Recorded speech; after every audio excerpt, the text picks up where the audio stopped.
Accident നടന്ന സ്ഥലത്തെ CCTV footage ഞാനെടുത്ത് നോക്കിയിടാ. അവിടെ ഉണ്ടായിരുന്ന ഒരു ക്യാമറയില് എല്ലാം റെക്കോർഡായിട്ടുണ്ടായിരുന്നു. എന്നിട്ട് രാജു പറഞ്ഞ പോലെ ഒരു റിപ്പോർട്ടും രാജുവിന്റെ പോക്കറ്റിൽ നിന്ന് പോവുകയോ ആരും എടുത്ത് മാറ്റുന്നതായോ ആ ക്യാമറയിലെ കാഴ്ചകളിൽ ഉണ്ടായിരുന്നില്ല.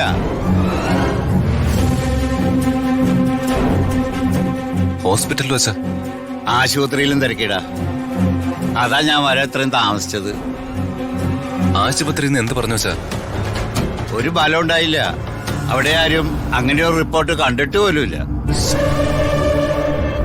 ഞാൻ എപ്പോഴേ പറഞ്ഞതല്ലേ മോനെ, അത് പോട്ടെ. ആ വെപ്രാളത്തിനിടയിലേ ആ പേപ്പർ എവിടെ പോയെന്ന് ആര് കണ്ടു?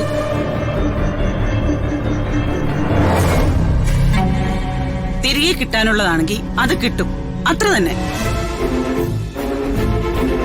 നിങ്ങൾ ഇനി അതിനെ കുറിച്ചുള്ള സംസാരം വിട്. ആ, വന്നെന്തെങ്കിലും കഴിക്കും. നീ മനസ്സ് ശാന്തമാക്കി വെച്ചിട്ട് അച്ഛൻ പറഞ്ഞതുപോലെ ഇലക്ഷൻ കാര്യത്തിൽ മാത്രം ശ്രദ്ധിക്കേ. ശരി സാർ.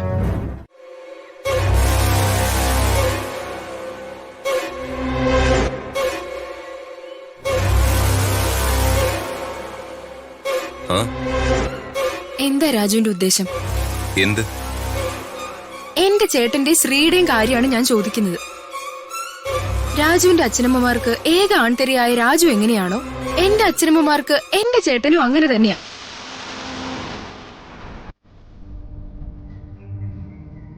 ഹരീഷിന്റെയും ശ്രീയുടെയും കാര്യത്തിൽ ഒരു തീരുമാനം എടുക്കണം. ഇപ്പൊ എന്താ നിനക്ക് അവരോടൊരു സിമ്പതി? ഇങ്ങനെയൊന്നും ആയിരുന്നില്ലല്ലോ നീ ഇതിനു മുമ്പ് പെരുമാറിയിരുന്നത്. രാജു, ഇത് തർക്കിക്കാനുള്ള സമയമല്ല. എന്റെ ചേട്ടൻ ശ്രീയെ കല്യാണം കഴിച്ചതിൽ എനിക്ക് സന്തോഷമേ ഉള്ളൂ.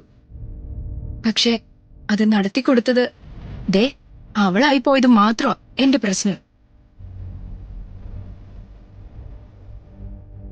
രാജു ഒന്ന് ആലോചിച്ച് നോക്കി, എത്ര സന്തോഷത്തോടെയാ നമ്മുടെ രണ്ടാളുടെയും കുടുംബം ജീവിച്ചു പോയിക്കൊണ്ടിരുന്നത്.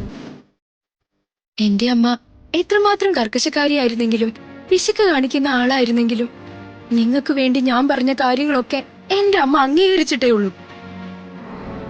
ഹരീഷിനെ കൊണ്ട് ശ്രീലക്ഷ്മി വിവാഹം കഴിപ്പിക്കാൻ പോലും എന്റെ അമ്മ സമ്മതിച്ചതാ. അന്ന് ഇവളെയും കൊണ്ട് രാജു വീട്ടിലേക്ക് കയറി വന്നപ്പോ മുതൽ തുടങ്ങിയ പ്രശ്നങ്ങളാ. ഇവിടെ ഇതുവരെ അത് തീർന്നിട്ടില്ല.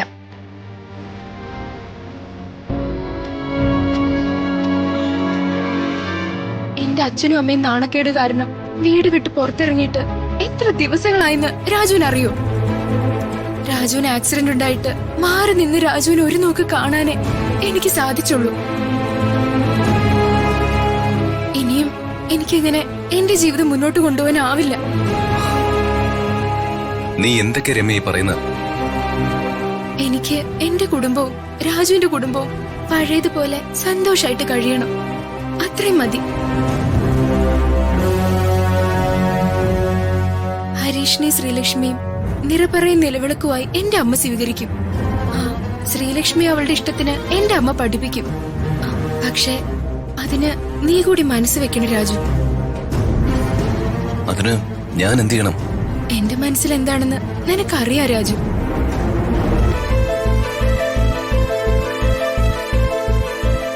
രമ്യ ആഗ്രഹിച്ചതൊന്നും ഇതുവരെ രമ്യ സ്വന്തമാക്കാതിരുന്നിട്ടില്ല.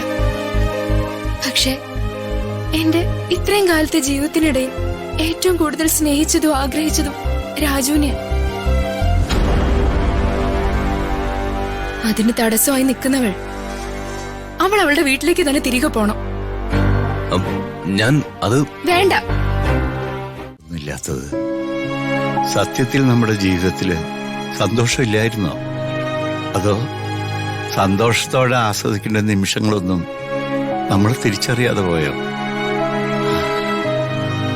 പൊന്നുപോലത്തെ 3 മക്കളെ ദൈവം നമുക്ക് തന്നിട്ടും അവർക്ക് സ്വന്തമായി 1 സെന്റ് ഭൂമിയോ വീടോ ഒന്നും സമ്പാദിക്കാൻ എനിക്ക് കഴിഞ്ഞില്ല. രാധേ, നിങ്ങൾക്കിത് എന്താ വേണോട്ടാ?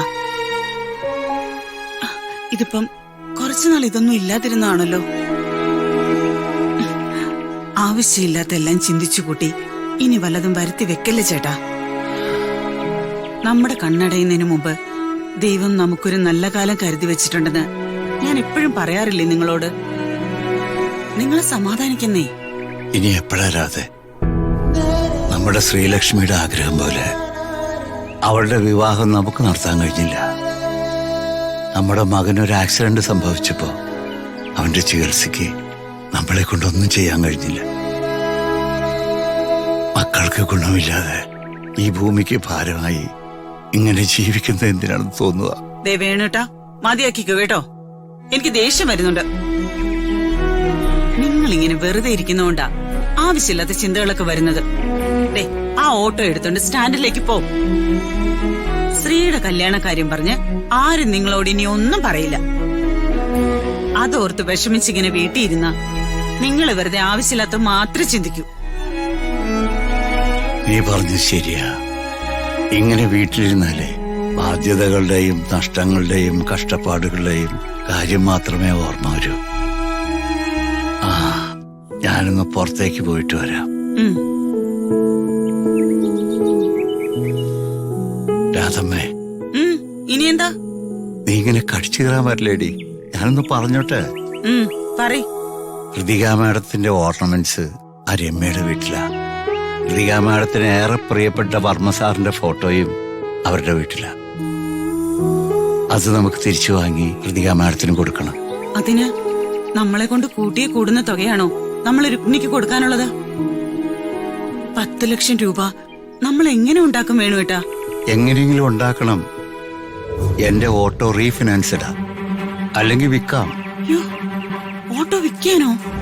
നീ ഒന്ന് പതുക്കെ പറ.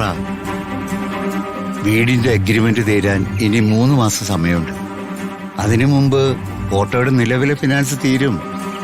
ഒന്നുകിൽ റീഫിനാൻസ് ഇടാം, അല്ലെങ്കിൽ കിട്ടുന്ന വിലക്ക് വിൽക്കാം. നീ ആ ചെട്ടി അടുത്ത മാസം വേണമെന്ന് അവരോട് പറ. ശരി.